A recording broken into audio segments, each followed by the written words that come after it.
someone's opinion of you does not have to become your reality. And he taught me 3 things. He said, if you want to become successful in life, young man, he said, number 1, you got to change your mindset. He said, you don't get in life what you want, you get in life what you are. This is when I realized that the human mind, once everything gets connected, once the mind knows you're not going to quit something, it's going to try to find more. It's going to try to give you more. Once it realizes you're not going to take the path of least resistance, you're going to stay here until it's done. My mind and my body and my spirit became one for the first time ever. For the first time ever, it became one. And I went to a level that I never thought was humanly possible for myself or anybody else.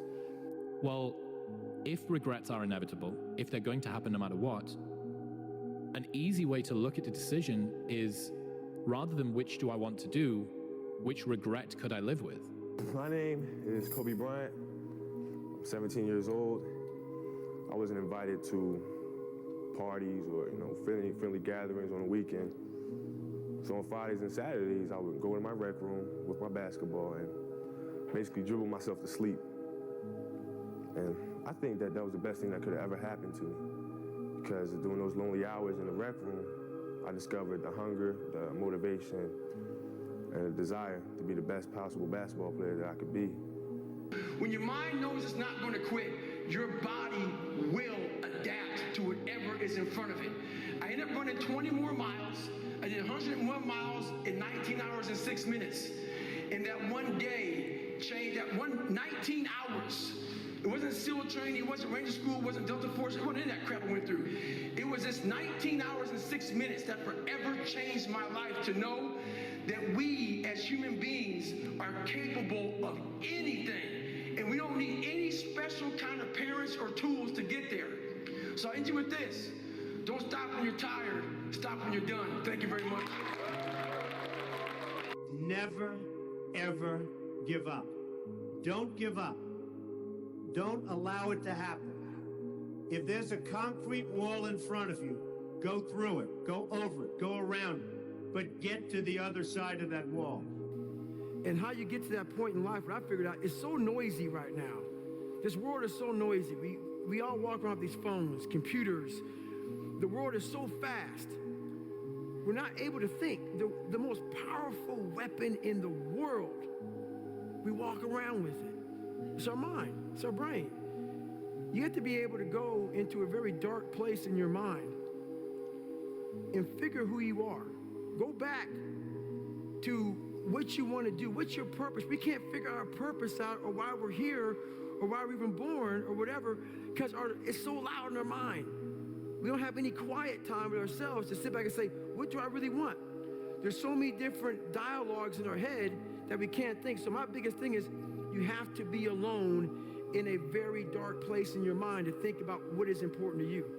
Right now, the biggest advice that anybody could give you, 85 to 90% of life is just showing up. Show up. If you show up, there's a chance something could happen. If you can teach people to stand up in the face of the things they're afraid of, they get stronger. And you don't know what the upper limits to that are, because you might ask yourself, like, if for 10 years, if you didn't avoid doing what you knew you needed to do, by your own definitions, right, within the value structure that you've created, to the degree that you've done that, what would you be like?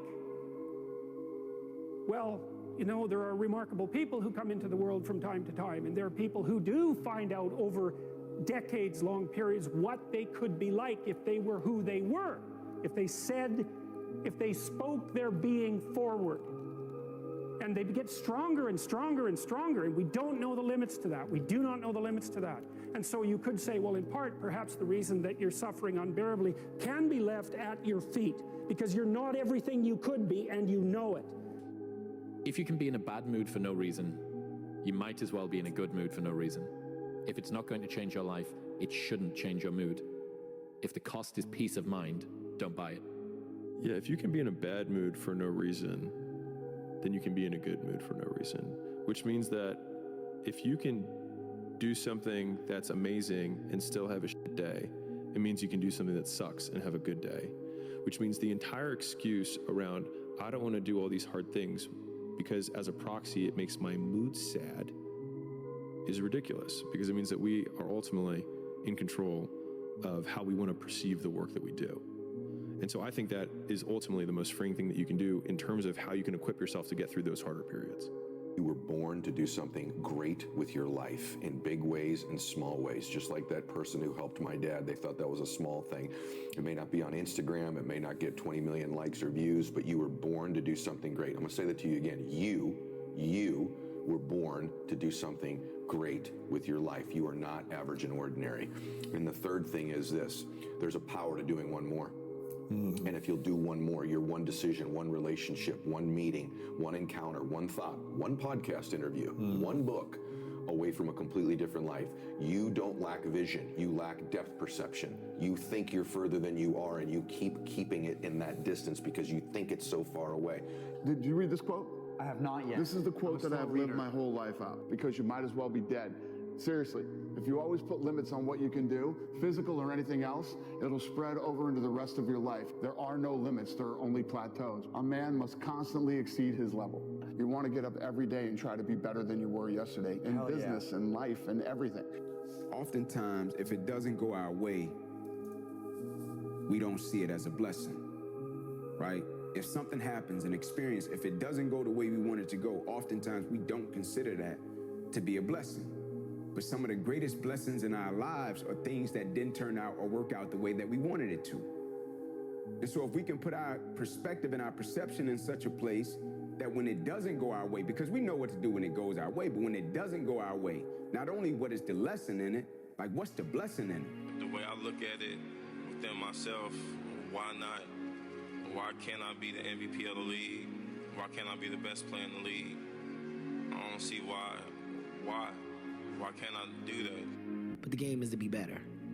How do I be better than what I was? Because if I do that, for me, I just beat me. Yeah.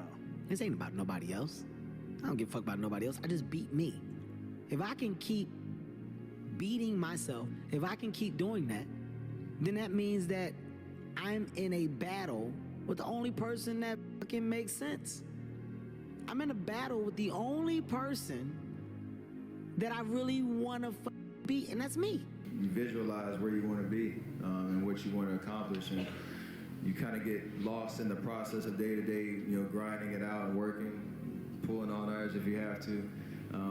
It's just about not losing vision and not losing sight of what you're trying to accomplish, no matter what hurdles you have to go through. So I think that kind of relates to whatever you're doing, whatever major you've chosen or what you're interested in. So for me in basketball, and it's about visualizing, whether you write it down, put it on the wall, do something, what your goals are, and get lost in the process of day-to-day grind, day-to-day getting better every single day.